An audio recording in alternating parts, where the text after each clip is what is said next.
Hello, my podcast people, and thank you for joining me for yet another episode of my favorite podcast. It is Monday, August 28th, and today we are answering the question, are you working in your business or on your business? Quite frankly, that's a phrase that I fucking hate. It is annoying. There's a bunch of phrases out there. I thought about making an episode. Maybe one day I will, but I hate doing episodes that are just like complaining. Yes, I can always spin it and give a lesson, but I try to spread out the complaining. And today's complaint is about that phrase. I'm too busy working in my business to work on my business. And my response is, what the fuck does it even mean? I have clients that say it, I hear it in the space, and I'm like, yes, it's very catchy, it's very punchy, but as always, if you want better answers, ask better questions, which typically means ask more questions and ask more pointed or more specific questions. And I think, honestly, when people say this, what it actually means is that they feel that they're too busy doing things they don't like doing, and they're not moving towards their goals, which is amazing. We can work with that. So I know for a fact that Jill Fit has a FitBizU episode about this. I batch my episodes. I've been batching these because I got life stuff going on. I will reveal afterwards, after it's done. But I know that Jill recently dropped an episode about that, about working in your business, on your business, something like that. So we will link that episode. Courtney, thank you, because I have no idea when that episode came out in relation to when this episode's going to drop, probably like a month before. But the reason I put that out there is, one, sometimes Jill listens to the episodes, and I want to acknowledge that Jill did an episode about that. I haven't listened to it, but one of my favorite parts about working with Jill is that we have somewhat different approaches to things. We definitely have different strengths, but we have pretty much the exact same values, which means that we may come at things from a bit of a different direction, but it all always ends up being helpful for our people. So also go check out that episode as well, because I know that it will help you. I haven't even listened to it, and I already fucking know. So back to the phrase, I'm too busy working in my business to work on my business. Again, if you want better answers, ask better questions. I think what people actually mean when they say this is, I'm too busy doing things that I don't like, and I'm not moving in the direction that I want to be going. Totally understand that. If you take a step back and we look to kind of define each of these terms here, working in the business versus working on the business. Like, what does that even mean if we kind of differentiate there? To me, working in the business means delivering the actual service, delivering the actual offer, which is typically, quite frankly, folks, the easiest part. Working on the business is doing the things that help actually grow the business. So lead gen, marketing, that side of things. When it comes to online business, especially when it comes to online business, and I'm saying this because that's my expertise and the thing that I'm just submerged in, I think that things aren't so black and white when it comes to in versus on your business, which is why worrying about that to me is a bit of a waste of time. My solution, and I shared this with the Mafia a few weeks ago, so mafiosos, I know you're listening, thank you for being the best sounding boards ever. But my solution here is to stop stressing about whether you're working in or on your business, and instead start focusing on doing shit that you enjoy and the shit that has to get done so you can achieve the goals that you have. So I want to use a personal example just to kind of highlight or elucidate this grayness between in versus on. And the fact that if you go to any coach out there or, you look at marketers, they're all going to, it can make it very confusing because everyone's trying to push their way on you. And ideally, they're not pushing their way as the only way, but many people do. And in doing so, I watch as consumers just get hella confused. And then they're like feeling guilty about what they like doing. And I don't think that things are that black and white. So for me personally, a perfect example is creating podcast clips. Y'all know I used a script. I have a whole episode about my podcasting process. Courtney, thank you for linking that. I create the podcast clips that you see on social media, the video podcast clips that you see there. I love doing it. I spread the workout across a week. I can now do it in about 2 days instead of 3, but I love doing it. If I was to talk to other business coaches about it, they would probably say, what are you doing? Outsource that. These coaches likely don't like creating clips. They're probably not good at creating those social media clips. And so they'll be like, yeah, why the fuck would you do that? Outsource it. They're going to view it as working in the business. And they can use that phrase, you're working in the business, which means you can't work on the business and actually grow it. I can flip the script very easily and say, actually, these clips go on Instagram, which is where I get new clients. And so to me, this is a client-facing activity, which is, yes, it could be working in the business, but it's also working on the business because it's lead generation, it's client acquisition. And I don't want anyone else touching that because I want that first point of contact, because this is truly a personal brand. So you see, it can go either direction there. One is not right or wrong. To me, what tips the balance of the scales there is that I like doing it, so I hold on to it. I was just talking to LCK about this.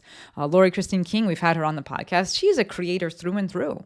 And she has a podcast. She outsources it and the creation of the clips. And I was just like, hey, how is that for you? Because I know that you are a creator, and that probably can be difficult because maybe you're like, I would do it a little bit differently, and I kind of want to switch that. And if you are at a phase where you still want the control of things, it can be very, very difficult to outsource to the point where you're like, actually, I'm just going to do it myself, right? And that's where I'm at right now with these clips, is that I like doing it.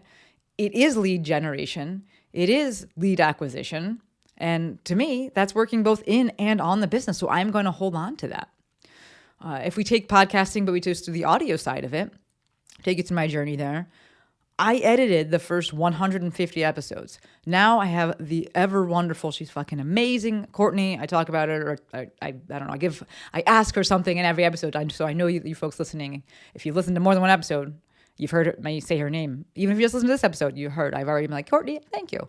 So she does the editing, and I'm going to say she's an editor and producer. She makes sure that it gets up, that it goes onto the website, so it can get distributed. She does the show notes and all of that. I waited 150 episodes before I outsourced it to her. And yes, I was working in the business at the time, creating the content. But again, podcast lead generation, nurturing, that's to me working on the business as well. And I made sure that it got done the way that I wanted to do it, which to me was very important because this was the foundation, right? These were the initial episodes. And man, those first 150 episodes, first 100 episodes were fucking bangers. You folks may not even know about those episodes because they're not actually on Apple Podcasts. You can't go back that far. It only shows 300 at a time, and we're past 500. So you may not even know they exist, but I did a bunch of guest episodes during that time. I actually just brought Jill Miller back on the podcast, and she was like episode 40. So doing things that way and me working both in and on the business was very important. It could be, a coach could come in and be like, oh, immediately outsource that. You're working on the business. You're working in the business when you can't be working on it. And especially given where I was at in business, I need to be doing both. And if you're just starting your online business and you're listening to this episode, look to do both. Stop looking to fucking outsource everything minute number one. Work in the business, work on the business. You are the business. You are literally the business. So you're doing all the things in the beginning, and then we can start looking to say, okay, what do I want to change? And that's going to be based on what I said earlier, which is not whether this should be categorized as working in or on the business, but rather, do you like doing it? Does it need to get done? Is it moving you towards your goals? Another example, responding to emails. One could look at that and be like, that is definitely an in the business task. It doesn't allow you to work on the business. But if it's how you get clients, if it's how you grow your business, and your goal is to be bringing in clients and growing the business, then that's also working on the business. So hush up and do it, right? Figure out a way to hate it less. Maybe you batch it, something like that. So it can't just be, okay, this is black and white, in versus on. Now you're working in the business, so you got to get rid of those things and just work on the business. You got to figure out what you really like doing. You got to figure out what needs to get done. You got to figure out what needs you, and then what goals you have, and you go from there. Realistically, anything and everything can be outsourced. You got enough money? Anything, literally anything can be outsourced, right? There are certain things that I personally absolutely would not outsource. There are certain things that I won't work with people if they outsource those things. But it's not like a judgment against them. It's just, that's not my expertise then. But honestly, if you're willing to pay, you can outsource anything. Of note, and I've done outsourcing episodes before. If you want to link one of those, Courtney, pick whichever one you want. Thank you. Of note, when you go to outsource, it is important that you get to a place where you're okay with quote unquote good enough. This doesn't mean settling for mediocrity or settling for things that are bad.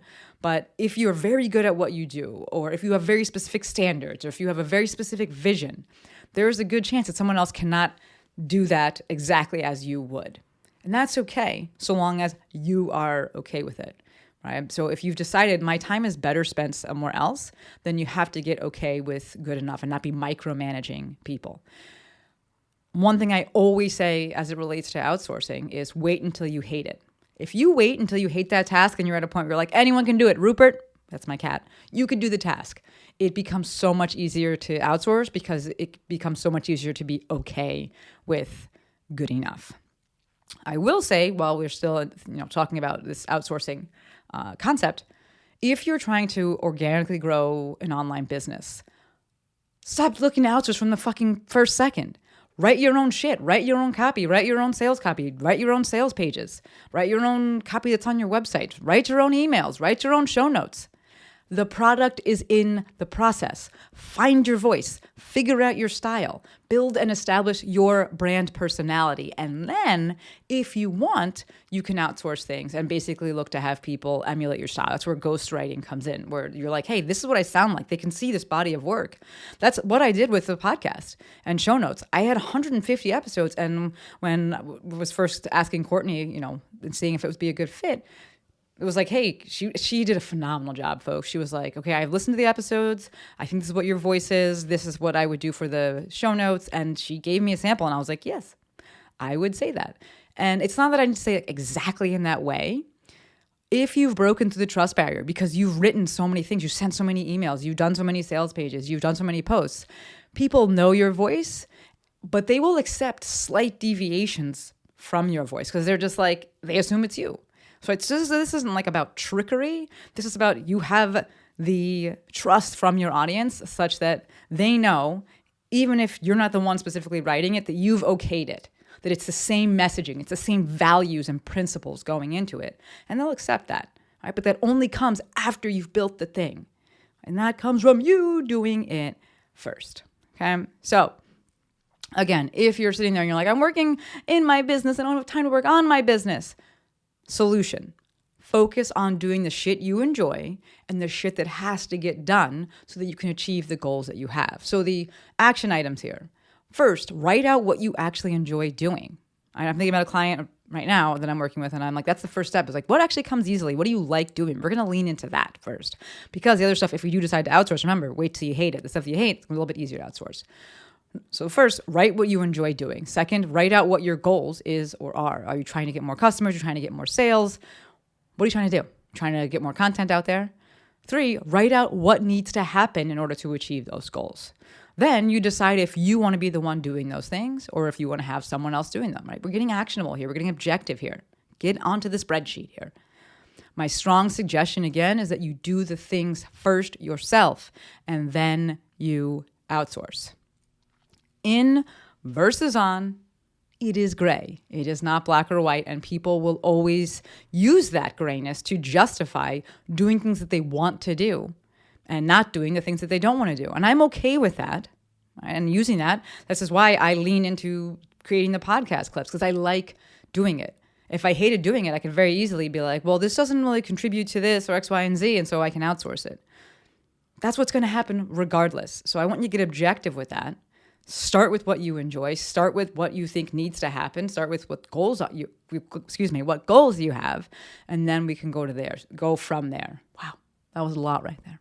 So less worrying about whether you're working in or on your business, more focusing on doing the shit you enjoy and the shit that simply needs to get done so that you can achieve your goals. Okay? All right, we're going to do a review. This is the last review for a bit because I am batching these episodes. So the way that I've spoken this before, the way that Apple seems to do it is that they also delete back ones. So I'm looking like Coach Anna's is not even there anymore. It seems like, I don't know if it's every month. I don't know how it does it, but it deletes them. So I could use some new ones. We got a few new ones. I read them on the past episodes. We got one today, and then I might get some more in the upcoming, days, but I won't be able to read them until subsequent episodes because I batched a bunch today. But either way, if you've left a review, thank you. Y'all are the real MVPs. If you don't know how to leave a review, very simply search the podcast on Apple Podcasts.